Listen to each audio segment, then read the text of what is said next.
Eu sou o guardião de horrores indizíveis, o narrador de pesadelos que se agarram à alma. Se você deseja caminhar ao meu lado, por estes corredores escuros do inexplicável, então o desafio está lançado. Inscreva-se no Sr. Black Art. Prove sua coragem. A narrativa de hoje, Apartamento 703 Ecos do Abandono, é baseada em um dos relatos mais perturbadores que já investiguei. Contém descrições gráficas e temas que podem ser muito fortes para alguns. Recomendo discrição e que apenas os corajosos prossigam. Faz umas 3 semanas que o sono virou artigo de luxo para mim. Sabe quando você deita, fecha o olho, mas a cabeça continua a mil, remoendo coisa que não devia? É assim que tô. E o cheiro? Ah, meu amigo, o cheiro. Tem noite que acordo no pulo sentindo aquele mesmo fedor no quarto, mesmo com a janela escancarada para o sereno gelado de São Paulo. Minha esposa, a Ana, coitada, já não sabe mais o que fazer. Acha que é estresse do trampo. E é, mas não é o tipo de estresse que um vendedor de loja ou um cara de escritório sente. O meu é diferente. O meu tem cor, tem peso. Tem um odor que se agarra na alma da gente e não tem banho de descarrego que tire. Ela insistiu para eu conversar, botar para fora. Falou que tô com uma cara de quem não vê sol há meses, com umas olheiras de dar medo. E ela tá coberta de razão. Preciso despejar essa história antes que ela me sufoque por dentro, antes que eu mesmo acabe virando um desses lugares que a gente limpa. Então, vou tentar.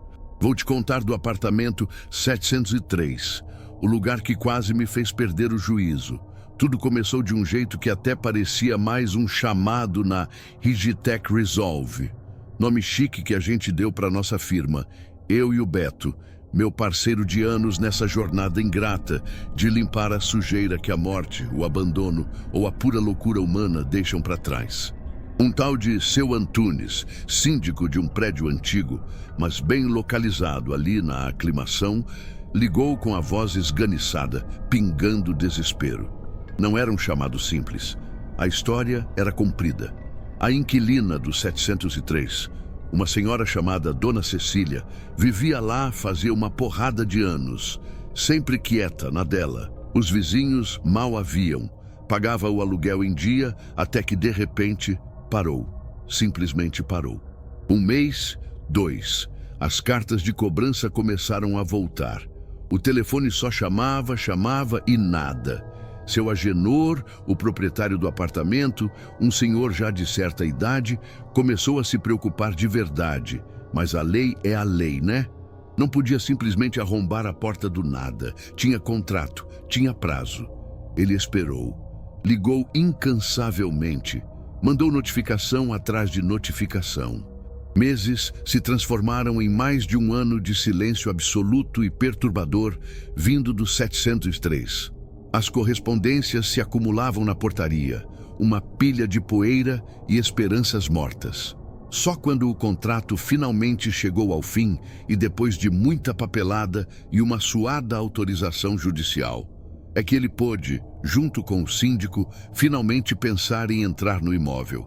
Foi aí que o odor, antes um incômodo sutil para os vizinhos mais próximos do andar, virou um alerta geral, uma catinga que já denunciava que algo muito errado tinha acontecido lá dentro. Um prenúncio do horror que estava por vir. Foi quando Seu Antunes, já no limite, nos ligou. Quando chegamos ao prédio no dia seguinte, Seu Agenor, o proprietário, já estava lá, esperando com o síndico no hall de entrada. Era um senhor elegante, os cabelos brancos impecavelmente penteados, mas os ombros estavam curvados e os olhos, fundos e avermelhados, eram de quem carregava o peso do mundo e não dormia direito há muitas noites. Ele nos cumprimentou com um aceno de cabeça, a voz quase um sussurro cansado. Obrigado por virem. Eu realmente não sei o que esperar lá de cima. Subimos no elevador velho, aquele com grade pantográfica que rangia a cada andar como uma alma penada. Já no corredor do 7º andar, a caatinga era um verdadeiro tapa na cara. Um cheiro doce e podre ao mesmo tempo, com um fundo de amoníaco que ardia o nariz e fazia a garganta fechar. Eu e Beto, por precaução, Colocamos nossas máscaras cirúrgicas comuns, aquelas que usamos para uma primeira avaliação. Sabíamos que não adiantariam muito se a coisa fosse realmente feia, como o síndico pintara, mas era o procedimento padrão. Outras 2 firmas de limpeza vieram olhar antes de vocês, seu Antunes disse, a voz baixa, quase envergonhada. Uma nem quis sair do elevador quando sentiu o cheiro bater forte. A outra mandou um rapaz que só botou a cabeça para fora do elevador aqui no andar e deu no pé mais rápido que o diabo da cruz, praguejando e xingando. A porta do apartamento 703 estava trancada. Trancada por dentro. Um mau sinal. Ela deve ter saído e deixado a chave por dentro. Oh, meu Deus, ainda está aí, murmurou seu Agenor, mais para si mesmo do que para nós, a testa franzida numa preocupação que quase dava para tocar de tão densa. Seu Antunes, já prevenido, havia chamado um chaveiro, um rapaz novo que chegou com sua maleta de ferramentas e uma cara de poucos amigos, provavelmente já imaginando o tipo de probleminha de odor que o esperava. Enquanto ele trabalhava na fechadura antiga com uma habilidade impressionante, o cheiro que vazava pela fresta da porta ia ficando mais forte, mais concentrado, mais insuportável. Eu via o chaveiro fazendo careta, prendendo a respiração o máximo que conseguia, os olhos começando a lacrimejar. Finalmente, com um estalo metálico que soou alto demais naquele corredor tenso e silencioso, a fechadura cedeu. O chaveiro empurrou a porta apenas o suficiente para destravá-la, sem a intenção de abri-la completamente. Pronto, tá aberta, ele disse, a voz meio falhada, já guardando as ferramentas com uma pressa que dizia tudo. Meu serviço por aqui acabou. Com licença aí, pessoal. E sumiu pelo corredor, sem nem esperar o pagamento ou sequer olhar para trás. Esperto, o moleque, seu Antunes, o síndico, com uma hesitação visível no rosto pálido, empurrou a porta apenas mais alguns centímetros, uma fresta. Foi o suficiente. Uma lufada concentrada daquele miasma infernal nos atingiu em cheio, como se o próprio apartamento tivesse vomitado seu conteúdo podre sobre nós. Mesmo com a máscara simples, senti meus olhos lacrimejarem violentamente. O estômago revirar numa náusea súbita que me fez engolir em seco várias vezes, lutando contra o reflexo de vômito. Era um fedor que desafiava qualquer descrição, uma mistura complexa de podridão avançada, dejetos acumulados e algo mais, algo que falava de abandono profundo e morte lenta. Seu Agenor, o proprietário, que estava um pouco mais atrás de nós, pálido como cera, ainda não tinha visto nada do interior. Beto, sempre mais experiente e preparado nessas primeiras e tensas avaliações, pegou o espelhinho que sempre carregamos, aquele com um cabo extensor e com uma perícia quase cirúrgica, o inseriu pela fresta da porta, angulando-o com cuidado para tentar ter um vislumbre do que nos esperava lá dentro. Ele olhou por alguns segundos, imóvel. Vi os músculos do rosto dele se contraírem sob a máscara. Ele puxou o espelho de volta, e o olhar que ele me dirigiu era sombrio, um aviso silencioso. "E então, meu filho, o que tem aí?" perguntou seu Agenor, a voz trêmula como vara verde. Beto olhou para mim rapidamente, depois para os 2 homens. "Senhores", ele começou, a voz grave e abafada pela máscara, "o que tem aí dentro é muito pior do que qualquer coisa que a gente já viu em todos esses anos de firma. Não é uma limpeza comum, de jeito nenhum. É um cenário é um cenário extremo, coisa de pesadelo." Eu me aproximei da fresta, prendendo a respiração instintivamente, tentando não puxar aquele ar maldito para dentro dos pulmões. O pouco que vi refletido no brilho fraco da lanterna do capacete do Beto, que ele acendeu para ajudar o espelho, confirmava suas palavras. Uma montanha de lixo bloqueava completamente a entrada. Um caos indescritível de sacolas, caixas empilhadas e uma escuridão que parecia engolir a pouca luz que tentava penetrar. "Para um serviço desse nível", falei, esforçando-me para manter a voz firme e profissional, apesar da náusea que me subia pela garganta, com os riscos biológicos que são mais do que evidentes e a complexidade absurda da remoção de tanto material nesse estado, não vai sair por menos de R$ 8.000. 8.000. E nem isso pagaria o que vai custar para nossa cabeça. Minha voz saiu mais dura do que eu pretendia. E vamos precisar voltar amanhã com equipamento de proteção total, EPI completo e todo o material específico para descontaminação. Hoje, assim, despreparados, é impossível sequer começar. Seu Agenor, que não tinha visto o interior, apenas sentia o cheiro avassalador e ouvia nossas palavras carregadas. Pareceu hesitar por um instante, o valor provavelmente o chocando. Mas seu Antunes, o síndico, interveio rapidamente, a voz urgente. Seu Agenor, se eles, que são acostumados com coisa feia, estão dizendo isso, é porque a situação lá dentro é crítica mesmo. E o senhor viu, ninguém mais vai querer pegar esse serviço de jeito nenhum. O proprietário suspirou, um som de derrota profunda, de cansaço existencial. Está bem. 8.000. Mas, amanhã, quando vocês vierem, eu quero estar junto. Preciso ver com meus próprios olhos. Preciso tentar entender o que aconteceu com meu apartamento. O que aconteceu com a dona Cecília. Concordamos, embora uma parte de mim quisesse gritar para ele ficar longe daquele horror.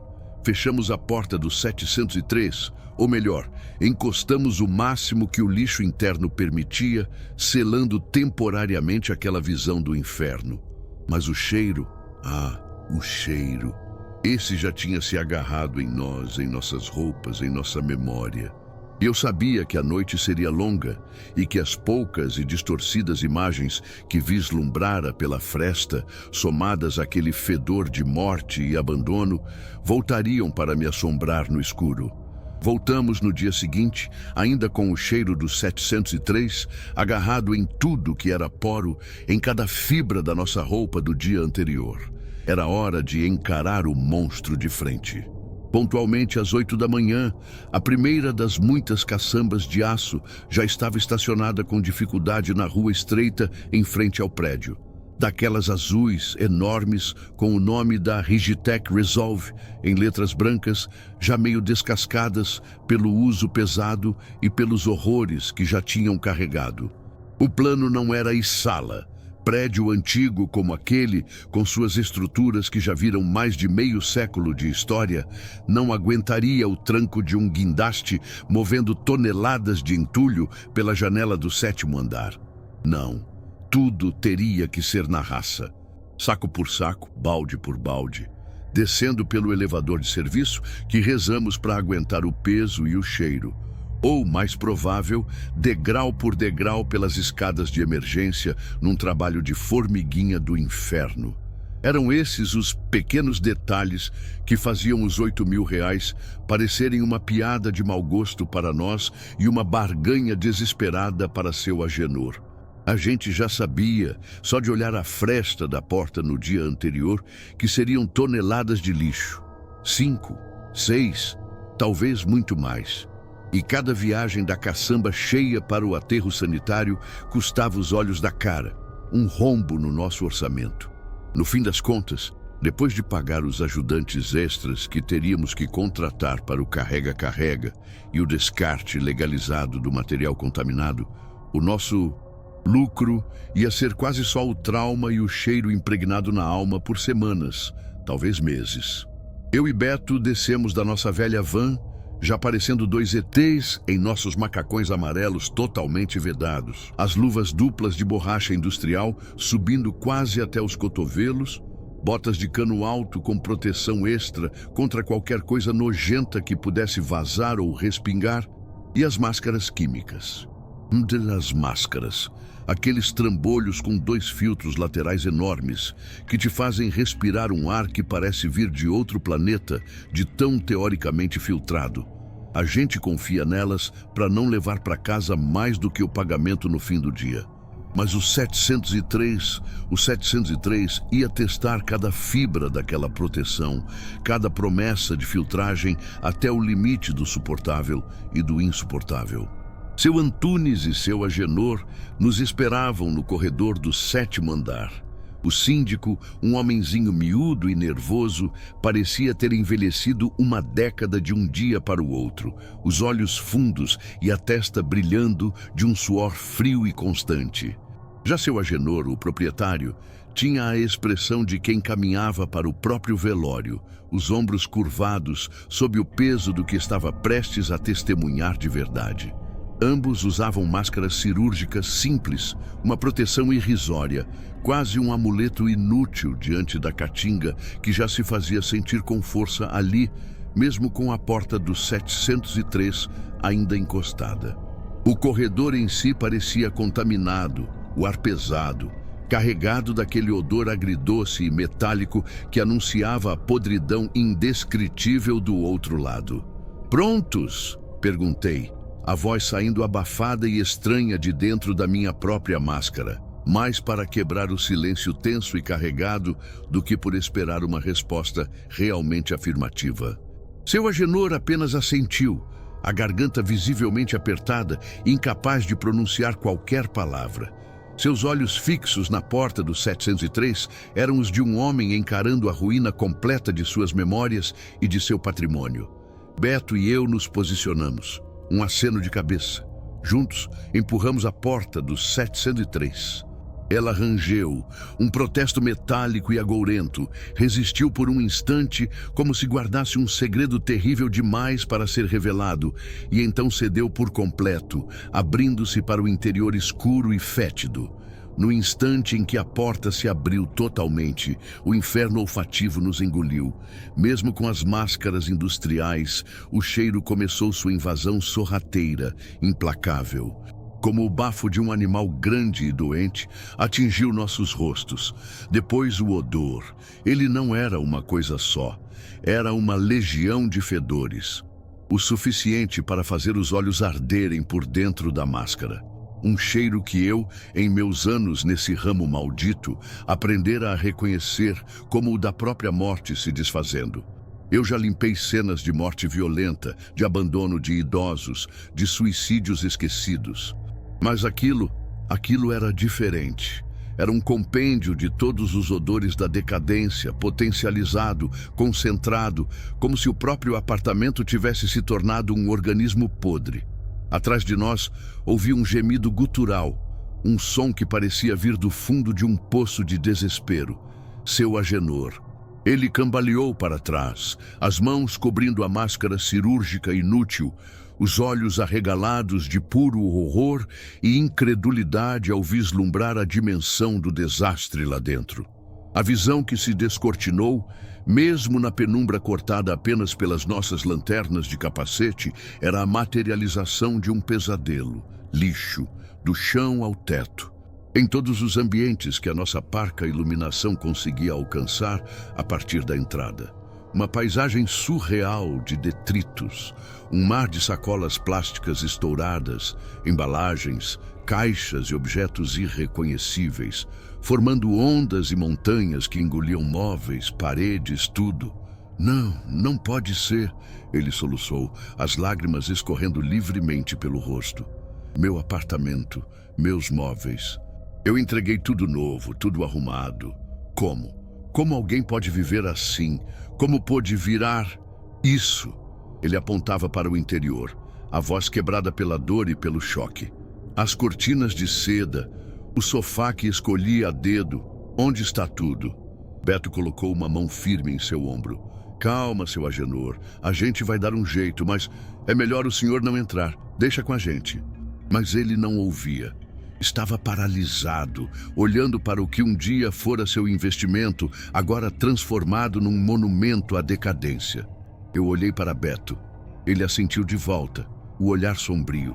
Era hora de entrar.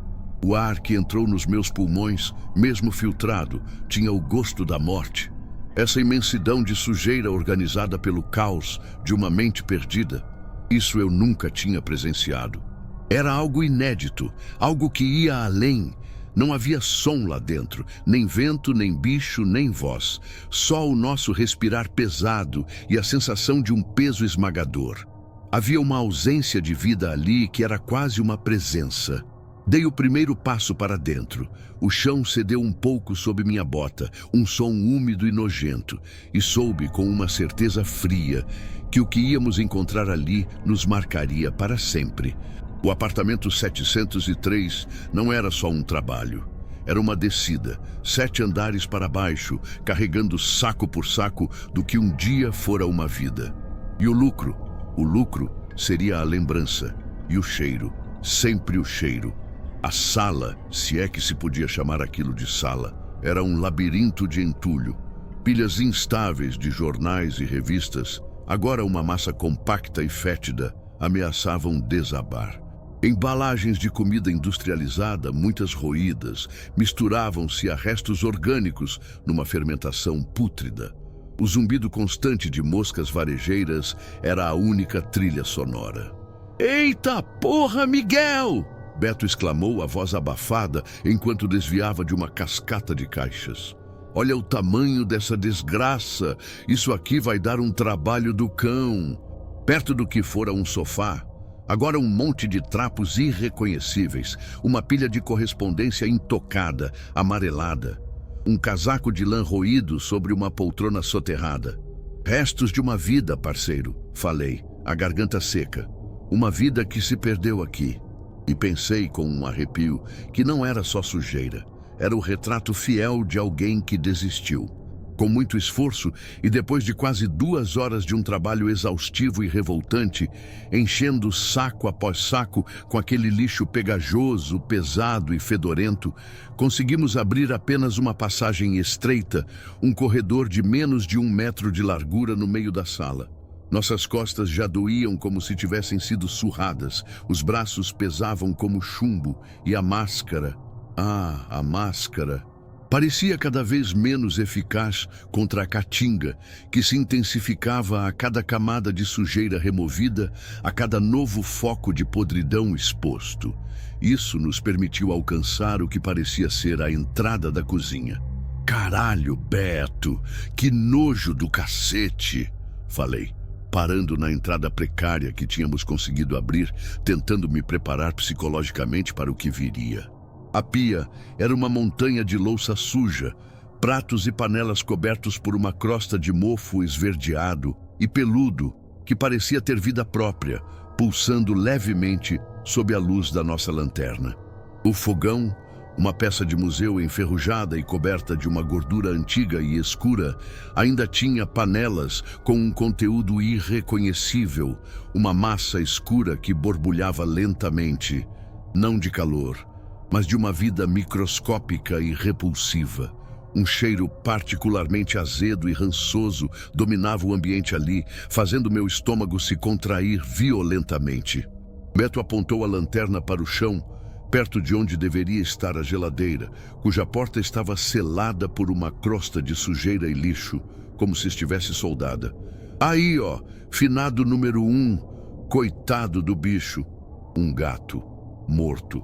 O corpo pequeno e esquelético, o pelo emaranhado e grudado na pele como se fosse um trapo velho e sujo, esticado sobre os ossos frágeis como gravetos. Estava duro, petrificado na imundície, os olhos abertos num espanto eterno. Ao lado dele, outro, um pouco maior, mas num estado ainda mais pavoroso. Era uma massa escura e disforme, quase líquida em alguns pontos, como se tivesse derretido e se fundido ao piso encardido, os ossinhos delicados aparecendo aqui e ali, como marfim sujo e quebrado. "Merda!" Beto praguejou baixo, a voz tensa. "Isso aqui tá pior que necrotério de filme Z. E a gente ainda nem chegou no quarto principal. Prepara o espírito, Miguel." Arrastamo-nos, literalmente por cima de mais lixo, para o que deveria ser um pequeno banheiro de serviço. A porta, com a madeira comida pela umidade na base, rangeu como um lamento ao ser forçada. "Puta merda, Miguel! Se liga nisso aqui!" Beto falou de dentro, a voz ecoando de forma estranha e abafada pelo pequeno espaço. Quando consegui espremer meu corpo para dentro, entendi o porquê. O vaso sanitário, se é que ainda podia ser chamado assim, transbordava numa cascata imunda de dejetos e papel encharcado, uma visão que faria um santo pecar e vomitar ao mesmo tempo. O chão, o pouco que se via sob mais pilhas de jornais ensopados e embalagens vazias de produtos de limpeza com rótulos desbotados e ilegíveis, era uma poça escura, fétida e escorregadia. Uma escova de dentes, com as cerdas esmagadas e cobertas por uma gosma escura e nojenta, estava caída ao lado da pia rachada, como um último e patético vestígio de uma rotina de higiene há muito, muito tempo abandonada. Um espelho quebrado, estilhaçado em 1000 pedaços no chão, refletia em fragmentos desconexos a nossa imagem grotesca com as máscaras, como se fôssemos criaturas de outro planeta invadindo aquele santuário particular de desespero e esquecimento. Que desgraça de lugar, murmurei, e um gosto amargo de quem vai vomitar me subiu pela goela. Isso aqui vai levar uns 3 dias só para a gente conseguir esvaziar o básico do apartamento antes mesmo de pensar em limpar qualquer coisa de verdade. Minha mente tentava calcular o número de caçambas. Seria um recorde. Finalmente, após o que pareceu uma eternidade de esforço nauseante e descobertas cada vez mais sombrias, chegamos à porta do quarto principal. Também estava emperrada, mas com um pouco menos de força que a da entrada. Quando conseguimos forçá-la a abrir, a caatinga de amoníaco e decomposição nos atingiu com uma violência renovada, um soco olfativo que fez meus olhos arderem para valer, mesmo com a proteção da máscara. O ar faltou em meus pulmões como se estivesse me afogando em pura podridão. Ali, a situação era o ápice do abandono. A materialização da desesperança em seu estado mais cru e horripilante. A montanha de lixo era ainda maior, se é que isso era humanamente possível, quase tocando o teto em alguns pontos, uma avalanche de imundície que parecia ter engolido o cômodo inteiro. Mais roupas amontoadas, como um ninho disforme, caixas, sacolas, mais restos de comida, tudo misturado numa massa disforme e pútrida que exalava um calor úmido e doentio, o bafo da própria decomposição em seu clímax. "Tem mais um aqui, ó Miguel." Beto apontou com a bota para um canto escuro, onde uma pequena elevação se destacava no mar de sujeira. Um terceiro gato morto, menorzinho, talvez um filhote, os ossinhos delicados já perfurando a pele ressequida como agulhas finas e cruéis. O silêncio no quarto era diferente, mais pesado, mais denso, como se a própria morte estivesse sentada naquele lixo, nos observando, esperando, e então um miado, fraco, patético, tão baixo que quase pensamos ser o vento ou nossa própria imaginação pregando peças. Vinha de debaixo da montanha de trapos e lixo que um dia fora uma cama, agora um amontoado disforme de sujeira indescritível que parecia ter séculos de acúmulo e negligência. Com uma hesitação que não era só nojo, mas um medo crescente e irracional do que iríamos encontrar ali, começamos a remover o entulho com as pontas das pás, com todo o cuidado possível, como se estivéssemos desarmando uma bomba biológica prestes a explodir. "Ainda tá vivo", Beto sussurrou, a voz embargada, quase incrédula, quando finalmente o encontramos. Um vira-lata malhado, reduzido a pele e osso, a pelagem emaranhada e coberta de feridas e seus próprios dejetos. Os olhos enormes e fundos brilhavam na penumbra com um misto de pavor e uma súplica silenciosa, quase humana em sua dor e abandono. Estava vivo. Por um milagre macabro e inexplicável, estava vivo. Mas mal se mexia. O corpo tremendo violentamente, a respiração um sopro fraco, quase imperceptível. Um fantasma de gato a um passo da morte, mas ainda agarrado à vida com uma teimosia que cortava o coração e revirava o estômago de qualquer um com um pingo de humanidade restante. Mas não foi o gato moribundo que me fez prender a respiração até doer, que fez meu estômago se contorcer numa náusea violenta que ameaçava romper a barreira da máscara e me fazer desmaiar ali mesmo, no meio daquela podridão indescritível. Foi o que estava ao lado dele, quase como se o bichano, em seus últimos momentos de consciência, estivesse tentando inutilmente proteger ou se aninhar junto àquilo, buscando um último e fútil consolo naquele mar de desespero. Uma forma indistinta, sob um cobertor imundo, pesado e manchado por fluidos escuros e espessos que eu nem queria perder meu tempo tentando identificar o que eram. Uma forma que tinha inequivocamente o contorno de um corpo humano.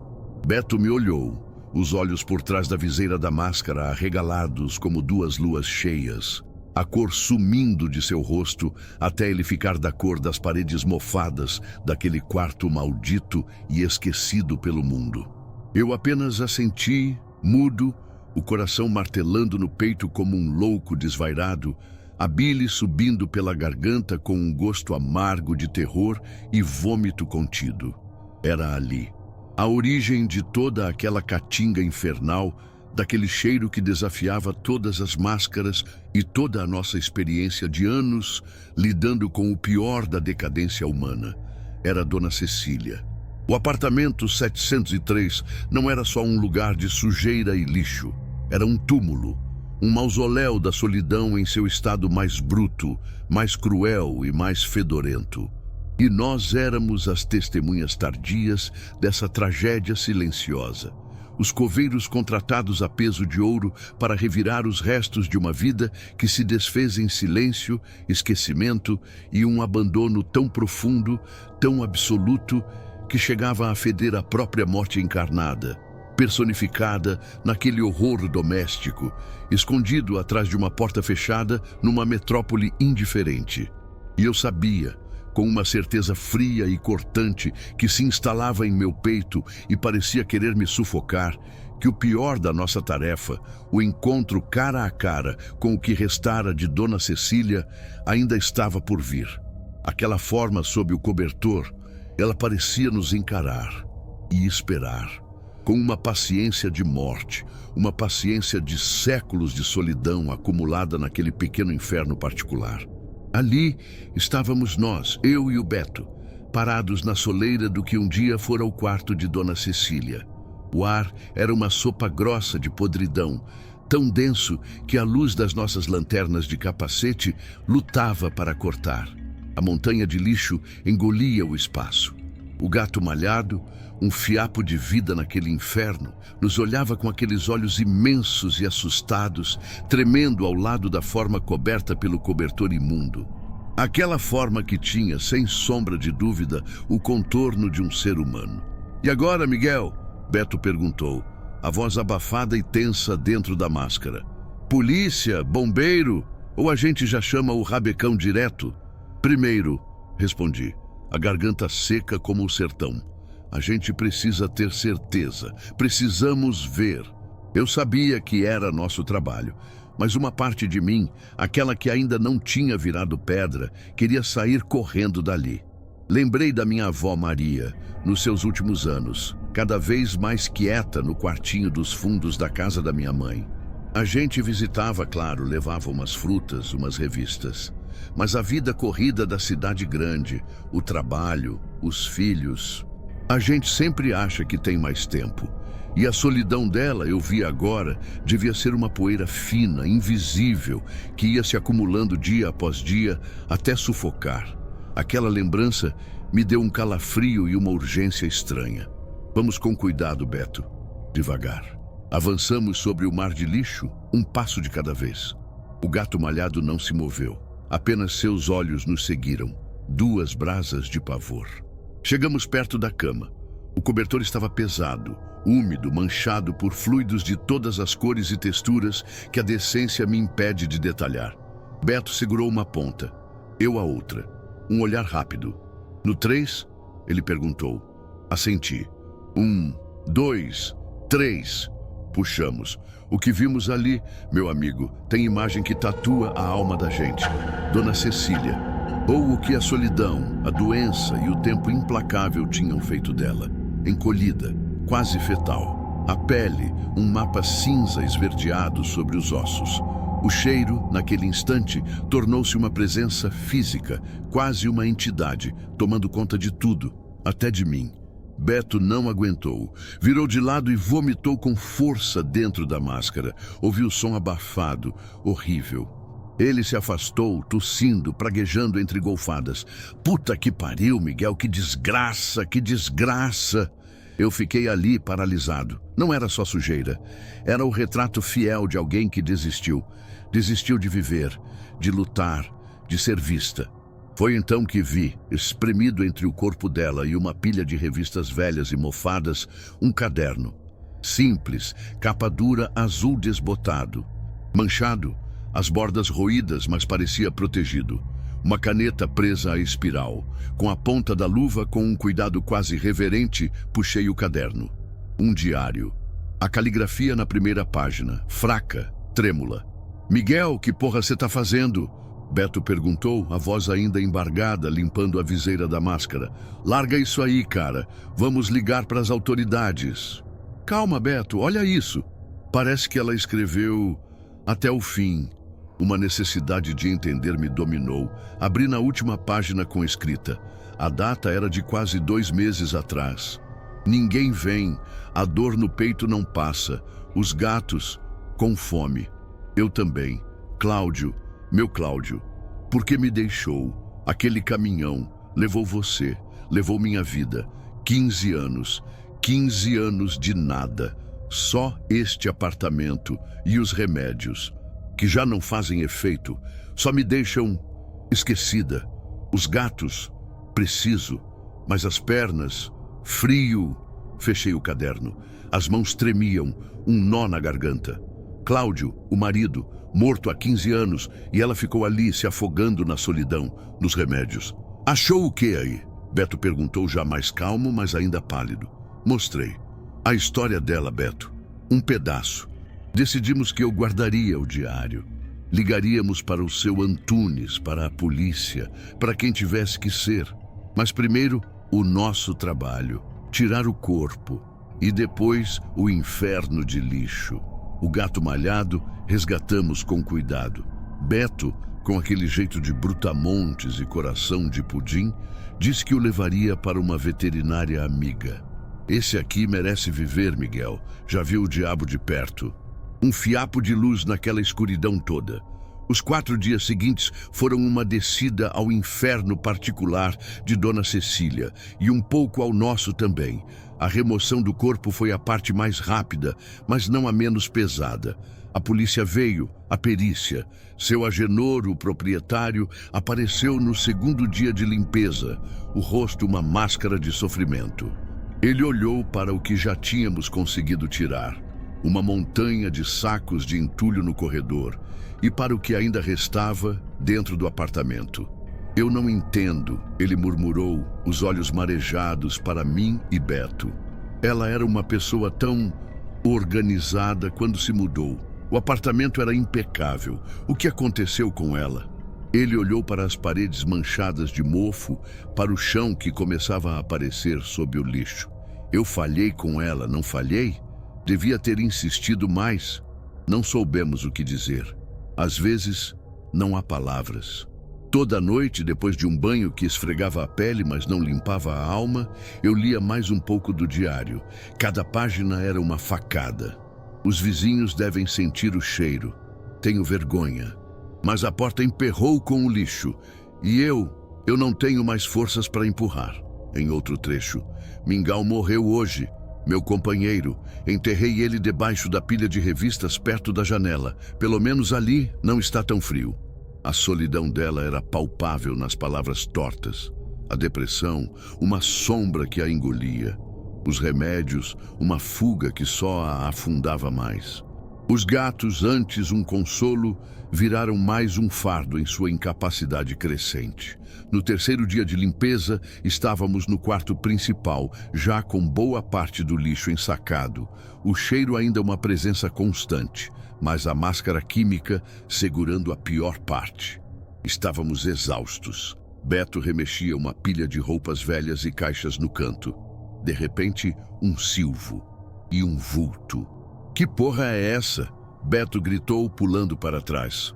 O gato malhado, aquele que resgatamos e que Beto estava cuidando na van, tinha de alguma forma voltado para dentro do apartamento enquanto um dos nossos ajudantes levava um saco. E agora ele não era mais aquele bicho assustado e moribundo. Estava eriçado, os olhos duas fendas amarelas de pura fúria, rosnando e cuspindo para o fundo de um armário aberto e quase vazio, cuja porta tínhamos acabado de remover. Calma, Bichano, tentei falar, mas ele estava fora de si. Então, ele atacou. Não a nós, mas algo dentro do armário.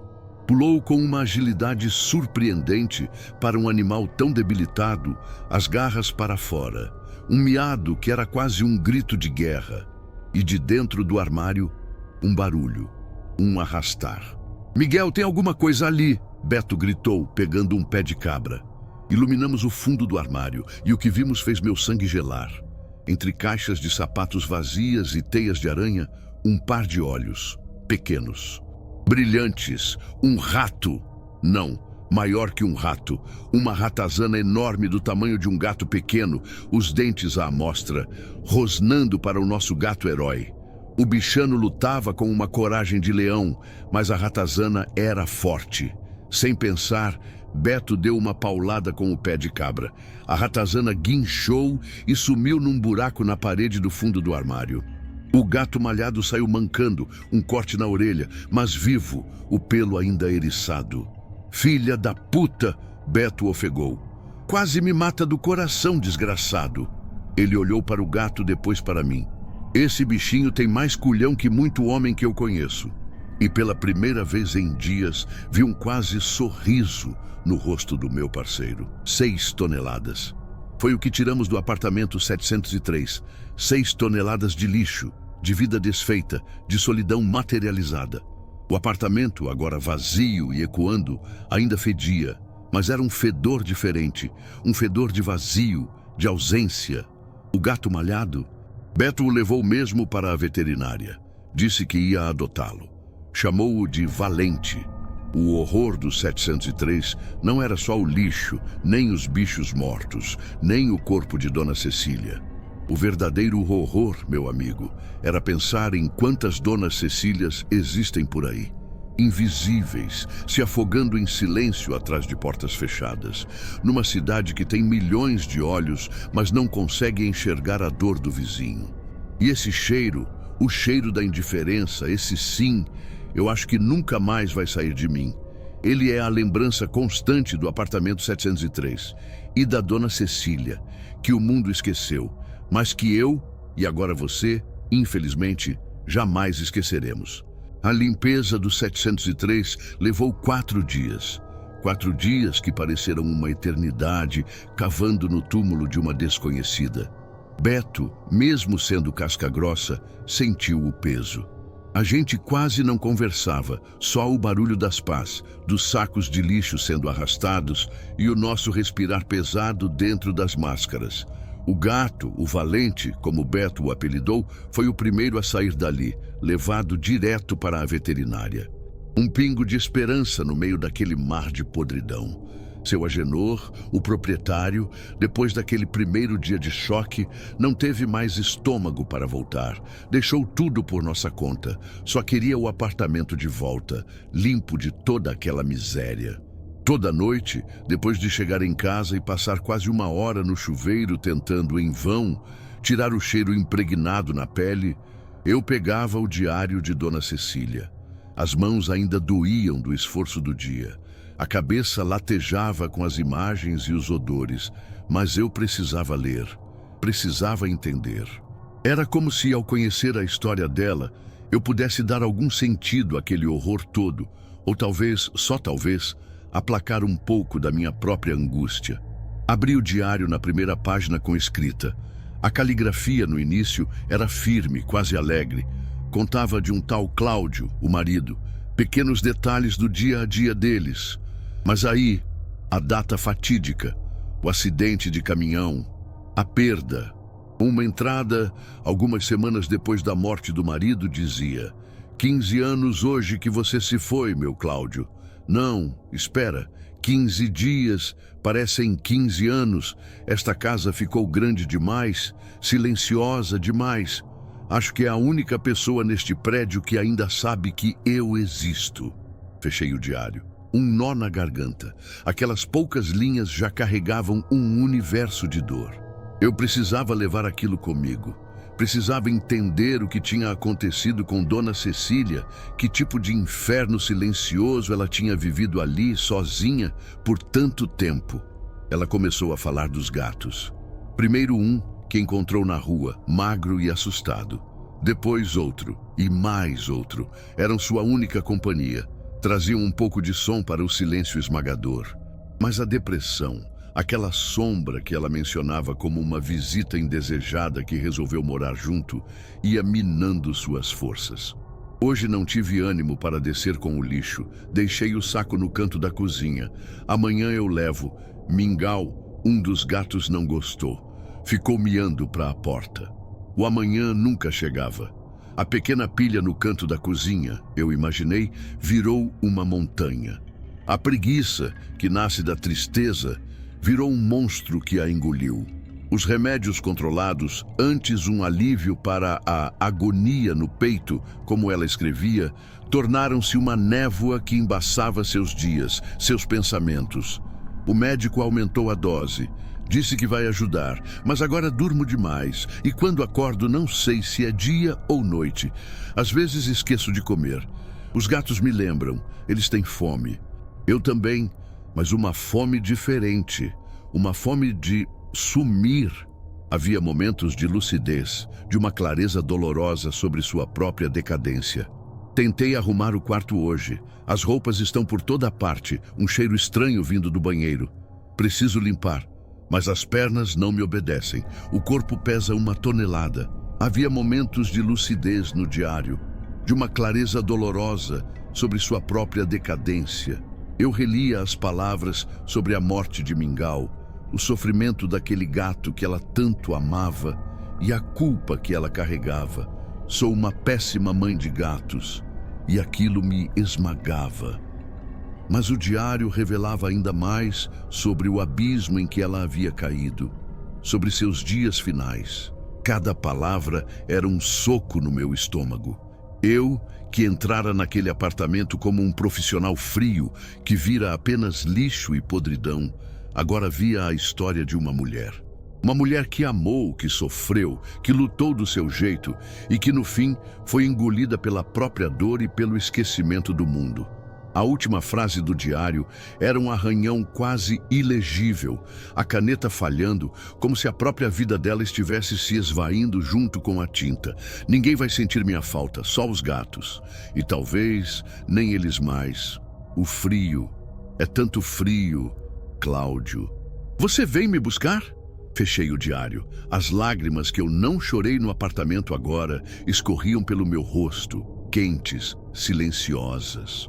Nos dias que se seguiram, o cheiro do apartamento 703, aquela caatinga de morte e abandono, ainda me perseguia.